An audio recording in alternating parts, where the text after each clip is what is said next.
Yo, assalamualaikum. Kembali lagi di channel Perang Damai.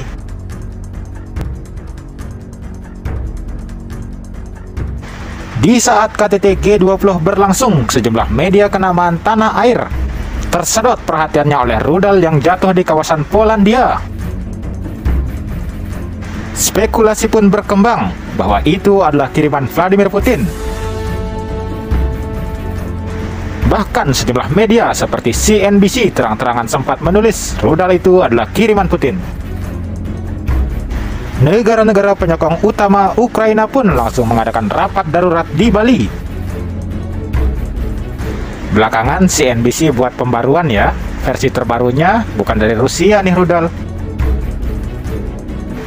Dalam postingan Instagramnya, CNBC Indonesia mengatakan, seorang pejabat Amerika Serikat mengatakan bahwa dalam temuan awal, rudal yang mendarat di wilayah Polandia pada Selasa diyakini adalah rudal yang ditembakkan oleh militer Ukraina.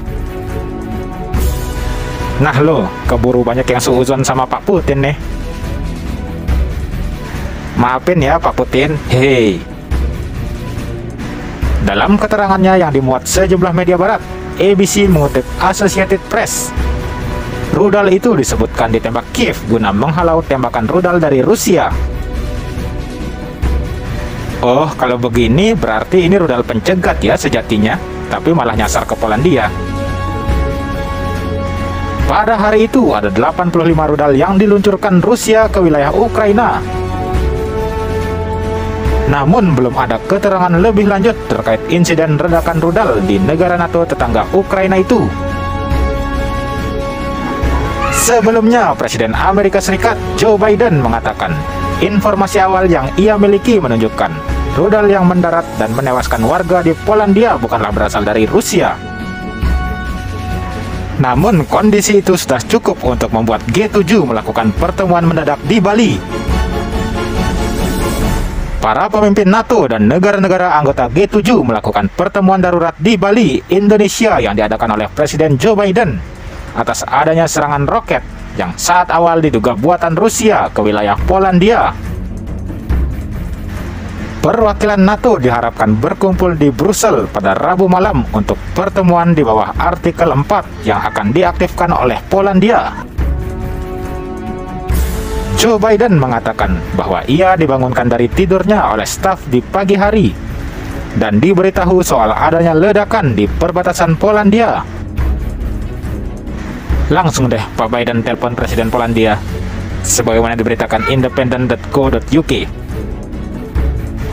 Intinya sempat rame deh sejumlah media nasional, media asing juga. Lantas apakah pasal 4 atau artikel 4 itu? Ini adalah suatu kesepakatan mencakup kasus ketika suatu negara anggota NATO merasa terancam oleh kegiatan negara lain atau organisasi teroris. Jika pasal 4 diaktifkan, 30 negara anggota NATO akan memulai konsultasi formal tentang permintaan anggotanya yang merasa terancam.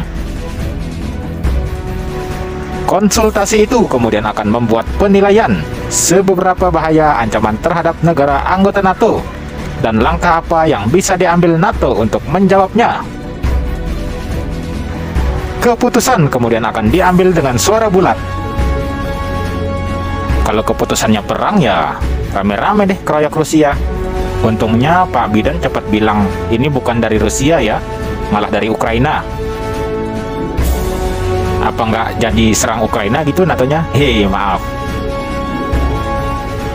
Mekanisme pasal 4 pernah diaktifkan beberapa kali dalam sejarah NATO. Misalnya oleh Turki 1 tahun lalu ketika tentaranya tewas dalam serangan dari Suriah. Saat itu Jerman sebagai salah satu anggota NATO kemudian mengirimkan pasukan dengan sistem pertahanan rudal ke perbatasan Turki-Suriah. Kalau sampai diaktifin ini pasal, fix deh Perang Dunia Ketiga. Mari doakan segera tercipta solusi terbaik dari ketegangan Rusia dan Ukraina termasuk NATO di dalamnya. Sekian untuk episode bermanfaat kali ini. Wassalam.